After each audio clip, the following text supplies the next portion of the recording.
Започнуваме со урбаните вести и добре дојдовте во нив. Голем е бројот на бремени жени кои биле вработени на определено време, а останале без работа, откако соопштиле на работодавецот дека се бремени, информираат од Комисијата за заштита од дискриминација. Оттаму информираат дека се свесни за ваков вид на дискриминација, но за жал законот не дозволувал да се превземат одредени чекори. Со ова вест ги започнуваме урбаните вести, во продолжение следуваат насловите за денеска. Пластичните кеси се втор најзастапен отпад во животната средина после од пушоците од цигари. Само во Македонија се употребуваат околу половина милиарда пластични кеси годишно. Таквиот отпад тешко се управува. Најчесто завршува насекаде околу нас. Помалку пластични кеси значи почиста животна средина, поздрави земјоделски производи, подобро здравје за секој од нас. Штетните состојки од пластичната кеса трајно ги уништуваат природните ресурси и остануваат во храната која јадеме, водата, воздухот. Секој граѓанин може да тргне од сопствените навики. Речи си секогаш кога ќе купите нешто во продавница, ќе добиете пластична кеса. По навика не размислувате за тоа какви штети се прават со тоа. Светската потрошувачка на најлонски кеси годишно достигнува меѓу 500 милиони и милиарда парчиња. Меѓу земјите во кои е забрането нивно производство се Кина, Јужна Африка, Тајван, Бангладеш, Бутан, Израел и Руанда. Македонија беше меѓу првите земји во Европа која ги забрани најлонските кеси за употреба во трговијата. Најлонските кеси кои се даваат во продавниците, а кои порано и во Македонија беа бесплатни, се најголемиот загадувач на животната средина. Иако во Македонија беше донесена наредба од 1 јануари 2009 година за забрана на употреба на кеси изработени од најлонски маси во продавници, деловни простории и пазари каде што се врши трговија на мало, многу ретко се почитува. Забраната се однесува само на најлонски кеси со капацитет помал од 5 килограми. Оние поголемите може да се употребуваат, а купувачите да ги плаќаат. Поголемите маркети воведоа биоразградливи кеси кои дел од маркетите не ги наплатуваат, а во дел се продаваат по 2 динари. Додека пак во помалите продавници се уште се користат пластичните кеси и тоа се наплатуваат по денар или 2. За штетите од употребата на најлонските кеси сведочат многу научни трудови. Тие јасно кажуваат дека ова е сериозен проблем за животната средина. Според Сладјана Стаменкова од Сдруженијето Екозвон, забраната треба да биде целокупна, затоа што за производство се потребни 5 секунди, за користење 5 минути, а за нивно разградување од 500 до 1000 години. Таа за прва Скопска изјави дека во наредниот период Сдруженијето планира да спроведе едукативни настани во училиштата и градинките за штетното влијание на пластиката врз животната средина. Најлонските кеси, како и пластиката, се разградуваат полека и се распаѓаат на микроскопски отровни супстанци кои се нарекуваат полимери, а кои ги загадуваат почвата и водата и преку нив влегуваат во процесите на производство на храна. Рециклирањето на најлонските кеси е премногу скапо во споредба со цената на суровините од кои се направени, со што штетите од нивното користење постојано се зголемуваат. Најлонските кеси се уште се наше секојдневие, но штетното влијание од нив не треба да го заборавиме и секој поединец треба да се запраша пред да фрли пластична кеса во природата. Дрвото гинко, кое денеска беше засадено пред Судската палата, заедно со членот 10 од Декларацијата за човекови права на Обединетите нации, кој гласи: секој има потполно еднакво право на праведно и јавно судење пред независен и непристрасен судија при определување на неговите права и обврски и во услови на какво и да е кривично обвинение против него, ќе ги потсетува судиите на обврската праведно да судат. Пред околу 2 месеца, кога беше отстранет споменикот на Андон Лазов Јанев Ќусето, градоначалникот на град Скопје Петре Шилегов најави на негово место дека ќе биде засадено дрво гинко како символ на човековите права. Денеска во придружба на делегација од братимениот германски град Нирнберг покрај засаденото дрво беше поставена и плоча на која е испишан членот 10 од Декларацијата за човекови права на Обединетите нации, кој гласи: секој има потполно еднакво право на праведно и јавно судење пред независен и непристрасен суд при одредување на неговите права и обврски и во услови на какво и да е кривично обвинение против него. Пораката од засадувањето на дрвото точно пред Судската палата за градоначалникот на град Скопје Петре Шилегов е дека секој граѓанин има право на праведно судење. Нова локација пред нешто повеќе од 2 месеци беше отстранета дивоградбата на која што беше поставен споменикот на Андон Лазов Јанев Ќусето и денеска тука е засадено дрвото на човековите права. Отстранувањето на споменикот и засадувањето на така нареченото дрво на човекови права на местото каде што беше поставен постаментот на овој споменик, дивоградба, е символ на почитување на законитоста, правдата и правичноста. Дрвото кое што ја замени оваа дивоградба е од видот гинко и е символ на човековите права насекаде во светот. Токму заради тоа, покрај ова дрво, ќе биде поставена денеска донирана од страна на градот Нинберг, изгравирана плочка која што подсетува дека секој од нас има право на праведно судење и јавно судење и дека секој граѓанин е независен, има право на судење пред независен и непристрасен суд, а кое што право е предвидено во Универзалната декларација за човекови права на Обединетите нации. На настанот присуствуваше и државниот секретар за европски прашања во МНР на Германија Михаел Рот, кој потсети на изјавата на Мартин Лутер Кинг дека доколку знае дека утре ќе се сруши целиот свет, ќе искористи приликата денес да засади дрво. Тоа е и дрво кое што ги преживува и најтешките услови. Во 1945 година, кога падна атомска бомба во градот Хирошима, прво нешто што израсна, тоа беше дрвото гинко. Од 1 јуни почнуваат обуките за оджачари во град Скопје. Со овие обуки предвидено е да се вработат 25 невработени лица. Како што информираат од град Скопје, кандидатите за време траењето на обуката ќе добиваат надомест од 9000 денари месечно. Градот Скопје ги потсетува граѓаните дека може да се пријавуваат на јавниот оглас за обука на оджачари. Градот во соработка со Министерството за труд и социјална политика и Агенцијата за вработување на Република Македонија ќе спроведе обуки за оджачари на 25 невработени работоспособни лица. Обуката е предвидено да почне на 1 јуни, а ќе трае 3 месеци. Како што информираат од град Скопје, кандидатите за време траењето на обуката ќе добијат надомест од 9000 денари месечно. По завршувањето на обуката на секој кандидат, покрај сертификат, ќе му бидат обезбедени основни материјали за отворање собствен бизнис и известно вработување, имајќи предвид дека чистењето на оджаците ќе биде субвенционирано од градот. За таа цел, годинава градот Скопје предвиде 10 милиони денари за субвенции за чистење на оджаците. Овие субвенции ќе се реализираат по успешно спроведената обука на новите 25 оджачари. Од градот подсетуваа дека во Скопје има само 8 регистрирани оджачари, а 45% од вкупниот број домаќинства во Скопје се греат на дрва, што е 1/3 од уделот во вкупното загадување на воздухот во градот. Утре почнува 7-то издание на Фестивалот на креативни индустрии Скопје Креатива 2018, кој на посетителите им нуди богата програма со домашни и странски гости од светот на креативната индустрија.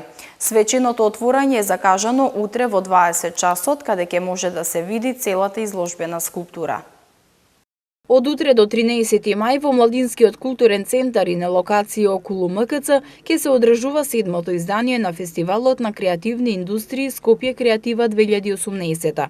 Како што информира Иванка Апостолова, која е програмски директор на фестивалот, со МКЦ соработуваат веќе втора година и се задоволни од соработката. Свеченото отворање е закажано во 20 часот, каде ќе може да се види целата изложбена структура.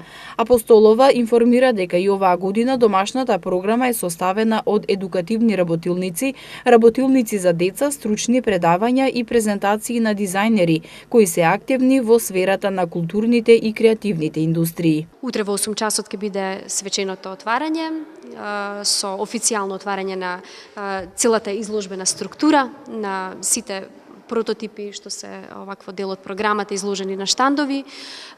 Следи потоа модна ревија на Матра од 8:30 часот до 9 часот. По завршувањето на модната ревија, малку време за да се прошетаат низ целата поставка и да го посетат хакатонот, кој што е всушност програма во програма на нашите соработници IT Novum, секако ќе може тој дел да го посетат нашите фестивалски гости и околу 10 часот да се препуштат на музичката програма AUX 88, електронска група од Мичиген САД во соработка со Мирко Попов и МКЦ.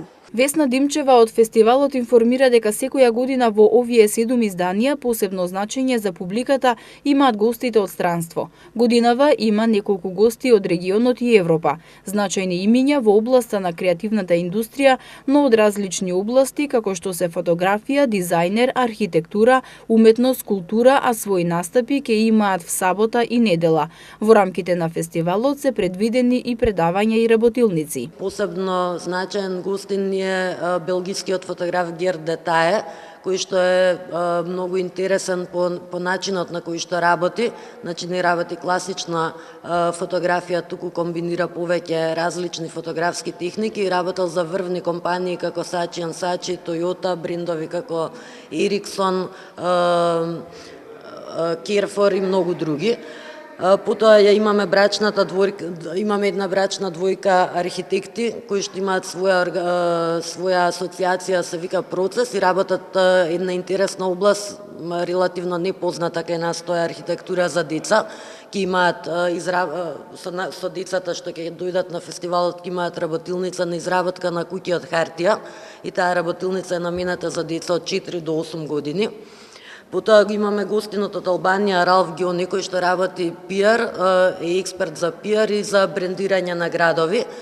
Има широко познавање и широко искуство во оваа областа на комуникациите, и тоа во Велика Британија, во Европа, а последниве 8 години работи во својата родна земја Албанија и работи доста на пиар кампањи на Балканот.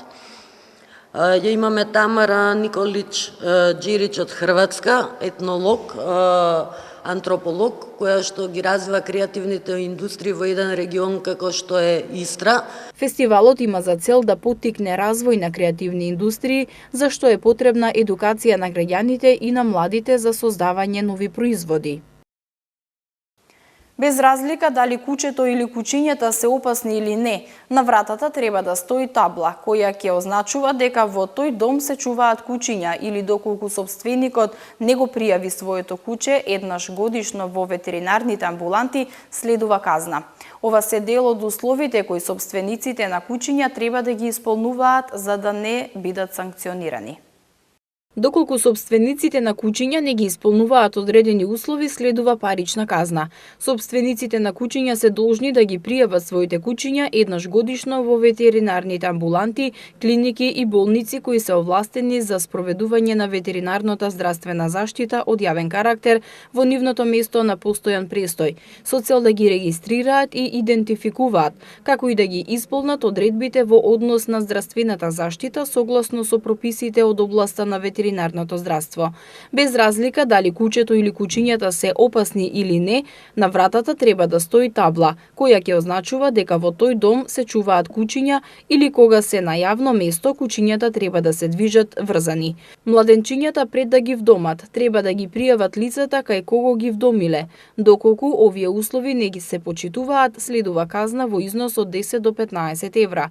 Глоба во износ од 50 до 75 евра ќе се изрече на физичко лице за прекршок ако не действува на хуман и грижлив начин кон животните, напушти домашен миленик, поттикнува агресивност на животните против други животни, не обезбеди услови за движење на опасно куче. Глоба во износ од 600 до 900 евра ќе му се изрече на физичко лице за прекршок ако предизвика болки, патење или повреди, сурово и нехумано се однесува кон животните и ги убива. За производство на пластични кеси се потребни 5 секунди, за користење 5 минути, а за нивно разградување од 500 до 1000 години. Овој податок сериозно треба да ве стави на мисла колку пластичните кеси што секојдневно ги користиме можат штетно да влијаат врз здравието на луѓето, затоа што штетните состојки од пластиката трајно ги уништуваат природните ресурси и остануваат во храната, која ја јадеме, водата и воздухот.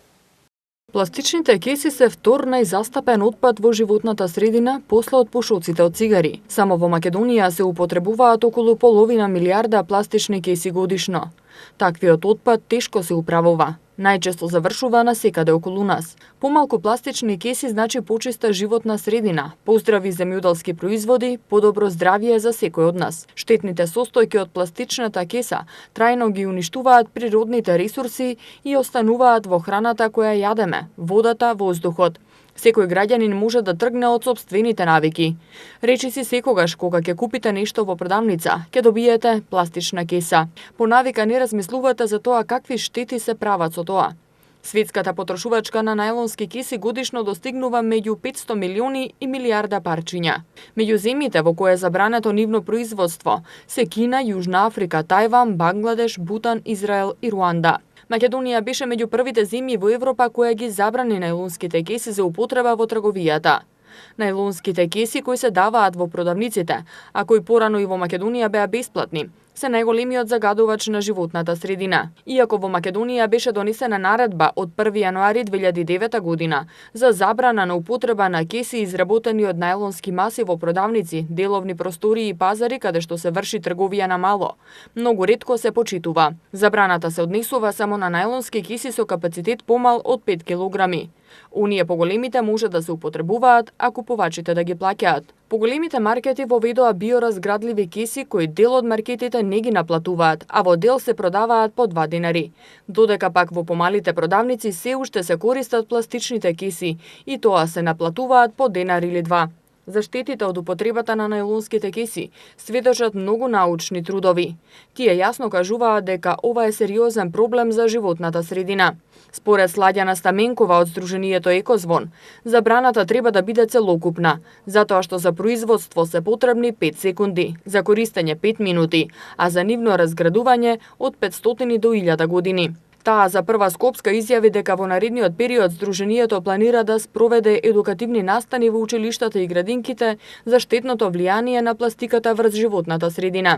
Најлонските кеси, како и пластиката, се разградуваат полека и се распаѓаат на микроскопски отровни супстанци кои се нарекуваат полимери, а кои ги загадуваат почвата и водата и преку нив влегуваат во процесите на производство на храна. Рециклирањето на најлонските кеси е премногу скапо во споредба со цената на суровините од кои се направени, со што штетите од нивното користење постојано се зголемуваат. Најлонските кеси се уште се наше секојдневие, но штетното влијание од нив не треба да го заборавиме и секој поединец треба да се запраша пред да фрли пластична кеса во природата.